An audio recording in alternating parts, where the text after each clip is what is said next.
If I can make it there, I'll make it anywhere. It's up to you, New York, New York.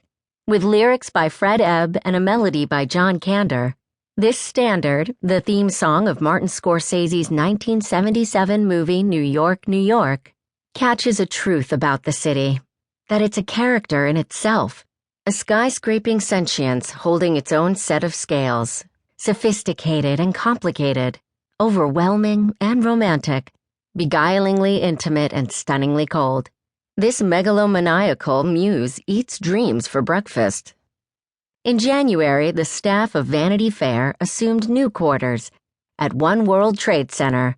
In a nod to this move downtown, the magazine's editors, guided by contributors Laura Jacobs and James Wolcott, decided to identify favorite films that epitomize Manhattan. The result is a list of 100 cinematic treasures, along with a handful of outer borough standouts. Ours, however, is a city of ambition, of bests. And with this in mind, we winnowed the list to 10 movies that, above all others, are definitive, each expressing a facet of magnetic and mythic New York, the city as it lives in our hopes and nightmares.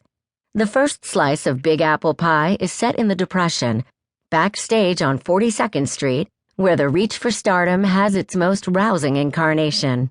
Interestingly, the 21 Club, a restaurant that was originally a speakeasy in Greenwich Village and then settled at 21 West 52nd Street in 1929, appears or is mentioned in 4 of these films. In New York, New York, if you can make good, make a name, make a killing, even just make the rent, you're a member of the club in good standing. 42nd Street, 1933. You've got to go on and you've got to give and give and give, says the big-time director, Warner Baxter, to the untried chorus girl, Ruby Keeler. Then comes the clincher, a line bronzed like baby shoes. You're going out a youngster, but you've got to come back a star. If there's a foundational New York City mythology, it's this one. Today's unknown is tomorrow's headliner. Indeed, the city's economy depends upon it.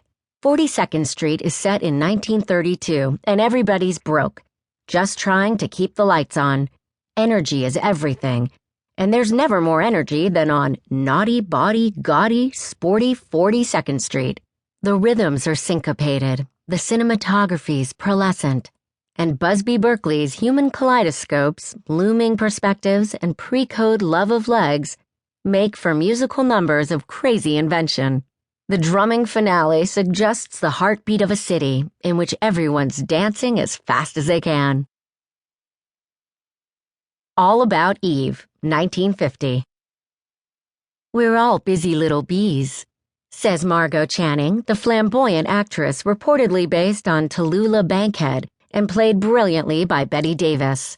Full of stings, making honey day and night. Aren't we, honey? If 42nd Street is the touchstone, All About Eve is the inner sanctum. The theater, darling, is dialogue. And for sheer wit and love of language, Joseph Mankiewicz's script has no match. Almost every line is quotable, and many are immortal. Fasten your seatbelts. It's going to be a bumpy night. From the early scene in Margot's dressing room to the last scene's prismatic hall of mirrors, this cold, dry gin martini of a movie plays out in knowing glances, droll wisdom, and flashing repartee. As Eve Harrington, the plotting novice who wants what Margot's got, Anne Baxter is a show within the show. And has any critic ever been as omniscient as Addison DeWitt, as embodied by George Sanders? It's for exactly this world that countless Eves keep coming to this city. Rear Window, 1954.